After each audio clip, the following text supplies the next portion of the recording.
Dan setelah kami telusuri, ternyata bukan saja saudara Saryono, ya, bahkan sampai saat ini di Kabupaten Kerom itu ada sebanyak 30 kepala desa, ya, kepala kampung yang di PLT-kan oleh tergugat ini.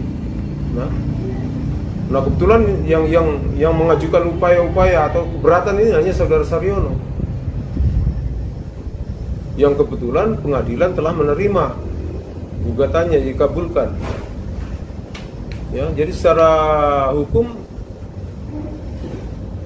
saudara Saryono ini harus dilantik berdasarkan putusan Pengadilan Tata Usaha Negara yang telah berkekuatan hukum tetap tersebut. Tidak ada alasan. Kalau menyangkut masalah keamanan, justru tidak dilantiknya saudara Saryono ini, masyarakat di kampung Iviavian jadi terbelah. Itu sangat rawan. Terbukti pada saat dia sosialisasi terhadap PLT ini, itu hampir berkelahi di situ, ya. Itu sangat kita sayangkan. Untung pihak Pak Saryono itu masanya itu bisa kita redam, sehingga bisa mereka menahan diri sehingga tidak terjadi hal-hal yang tidak diinginkan. Itu.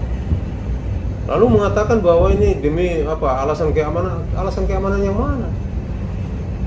Justru alasan keamanan ini karena diciptakan oleh tergugat sendiri gitu loh. Ya. Lalu kemudian tidak ada apa? Alasan-alasan lain pengecualian sehingga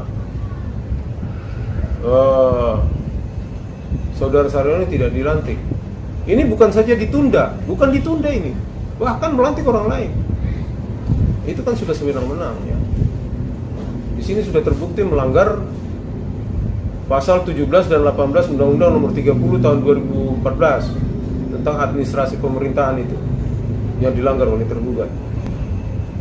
Jadi dalam hal ini kami tim kuasa hukum tetap memohon kepada Bapak Ketua PTN Jayapura, mohon kiranya putusan yang telah berkekuatan hukum tetap ini mohon dieksekusi, memerintahkan kepada tergugat untuk melantik yang bersangkutan sebagai kepala kampung terpilih.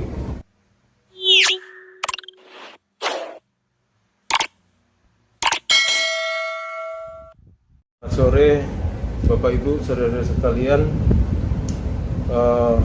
Saya Dr. Anton Diance bersama rekan-rekan tadi kami menghadiri sidang di PTN Jayapura berdasarkan surat panggilan sidang yang disampaikan oleh Panitra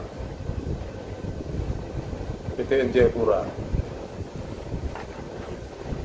Adapun persidangan tersebut yaitu bermula pada permohonan eksekusi yang kami sampaikan atau kami kirim ke Pengadilan Tata Usaha Negara pada tanggal 16 Oktober 2023 terkait dengan permohonan eksekusi atas putusan Pengadilan Tinggi Tata Usaha Negara Manado nomor 23 garis miring B 2023 garis miring PT Tun Manado tertanggal 31 Mei 2023 yang mana telah berkekuatan hukum tetap. Nah, berdasarkan tenggang waktu bahwa putusan tersebut yang telah mempunyai kekuatan hukum tetap selama 90 hari, maka kami selaku penggugat dalam hal ini mengajukan permohonan eksekusi terhadap putusan yang telah berkekuatan hukum tetap tersebut. Nah, dalam persidangan tadi para pihak telah dipanggil. Kami dari tim kuasa hukum penggugat dalam hal ini Pak Saryono selaku penggugat, kemudian tim kuasa hukum dari tergugat dalam hal ini Bupati Kabupaten Kerom semuanya hadir juga di persidangan. Nah, dalam persidangan tersebut, Ketua PTN Jayapura yang memimpin persidangan tersebut pertama yaitu memeriksa tentang administrasi, legal standing para pihak. Nah, dari kami telah mengajukan dan telah diterima terkait dengan surat kuasa dan lain sebagainya. Nah, tadi dari pihak pemohon belum bisa menyerahkan surat kuasa. Nah, oleh sebab itu pada sidang berikutnya nanti diwajibkan untuk menyerahkan surat kuasa dari tergugat. Nah, dalam persidangan yang kita ikuti bersama tadi, Ketua Pengadilan Tata Usaha Negara menanyakan kepada pihak tergugat, ya, terkait dengan putusan pengadilan yang telah berkekuatan hukum tetap tersebut, kenapa tidak dilaksanakan?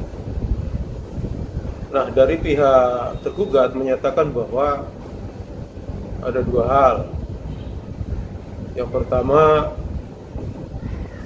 karena sudah melantik orang lain, ya. Jadi sudah ada putusan yang telah berkekuatan hukum tetap, yang sudah nyata-nyata di situ perintahnya untuk membatalkan putusan tun yang dibuat oleh Bupati Kabupaten Kero, lalu kemudian melantik Saudara Saryono, ya, yang mana gugatan yang diajukan diterima atau dikabulkan. Maka dalam perintahnya tersebut untuk melantik yang bersangkutan. Tapi dalam hal ini ternyata tergugat mengabaikan putusan yang telah berkekuatan tersebut, yang telah berkekuatan hukum tetap tersebut, malah melantik orang lain. Nah, alasan lain yang disampaikan oleh tim kuasa hukumnya melalui Kabak Hukum bahwa tidak dilantiknya Saudara Saryono karena katanya alasan masalah keamanan. Lalu kami ditanya oleh Ketua Pengadilan Tata Usaha Negara untuk menanggapi penyampaian itu. Kami menyatakan bahwa itu tidak berdasar sama sekali, ya, tidak ada alasan, ya. Bahkan di situ terbuktilah bahwa tergugat berbuat sewenang-wenang, ya, berbuat sewenang-wenang. Di situ sudah sangat jelas, ya, pasal 17 dan pasal 18 Undang-Undang Nomor 30 tahun 2014 dilanggar, ya. Yang pertama bahwa tergugat mengabaikan atau tidak mematuhi putusan pengadilan yang telah berkekuatan hukum tetap. Lalu kemudian sewenang-wenang melantik orang lain, yang mana nyata-nyata di dalam putusan tersebut memerintahkan kepada tergugat untuk melantik penggugat dalam hal ini selaku kepala kampung terpilih, ya. Tapi malah melantik orang lain sebagai PLT. Lalu kemudian dengan alasan pula karena situasi keamanan yang mana? Justru sekarang ini dengan melantiknya orang lain, masyarakat di sana menjadi terbelah, ya. Yang notabene yang dilantik ini adalah saudara ipar daripada penggugat. Nah, ini implikasinya kepada hubungan keluarga. Antara keluarga mereka ini sudah tidak berbohong, padahal bertetangga rumahnya, ya. Ini luar biasa menurut saya, ya. Tidak elok. Jadi secara hukum, jadi upaya-upaya yang telah dilakukan, ya, tergugat kan sudah mengajukan upaya banding, dan ternyata pengadilan menolak upaya banding tersebut sehingga putusan tersebut menjadi ingkrah, ya. Lalu kemudian tidak ada juga yang menjadi pengecualian di dalam tidak dilantiknya Saudara Saryono. Dan setelah kami telusuri, ternyata bukan saja saudara Saryono, ya, bahkan sampai saat ini di Kabupaten Kerom itu ada sebanyak 30 kepala desa, ya, kepala kampung yang di PLT-kan oleh tergugat ini. Nah kebetulan yang mengajukan upaya-upaya atau keberatan ini hanya saudara Saryono, yang kebetulan pengadilan telah menerima gugatannya, dikabulkan. Ya, jadi secara hukum saudara Saryono ini harus dilantik berdasarkan putusan Pengadilan Tata Usaha Negara yang telah berkekuatan untuk hak tersebut. Tidak ada alasan. Kalau menyangkut masalah keamanan, justru tidak dilantiknya saudara Saryono ini, masyarakat di kampung Iviavian jadi terbelah. Itu sangat rawan. Terbukti pada saat dia sosialisasi terhadap PLT ini, itu hampir berkelahi di situ, ya. Itu sangat kita sayangkan. Untung pihak Pak Saryono itu masanya itu bisa kita redam, sehingga bisa mereka menahan diri sehingga tidak terjadi hal-hal yang tidak diinginkan. Itu. Lalu mengatakan bahwa ini demi apa? Alasan keamanan yang mana? Justru alasan keamanan ini karena diciptakan oleh tergugat sendiri gitu loh. Ya. Lalu kemudian tidak ada apa? Alasan-alasan lain pengecualian sehingga saudara Saryono tidak dilantik. Ini bukan saja ditunda, ini, bahkan melantik orang lain. Itu kan sudah sewenang-wenang, ya.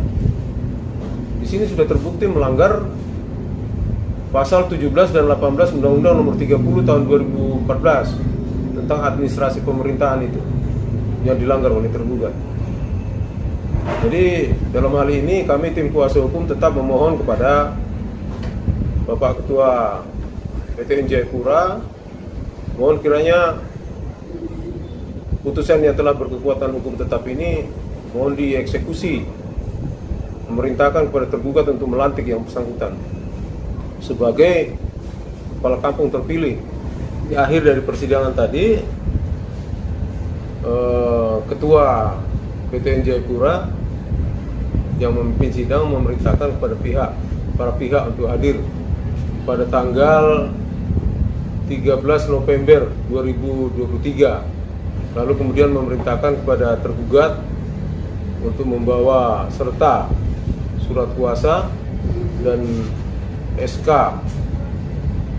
atau keputusan tun yang dibuat oleh tergugat Bupati Kabupaten Kerom yang mengangkat saudara Erwin selaku PLT. Ya, lalu kami dari pihak penggugat juga akan menyampaikan hal-hal yang menyangkut masalah dalil-dalil yang disampaikan oleh tergugat, ya, yang menurut kami adalah sangat tidak masuk akal itu. Itu akan kami sampaikan nanti. Kami rasa itu yang bisa kami sampaikan.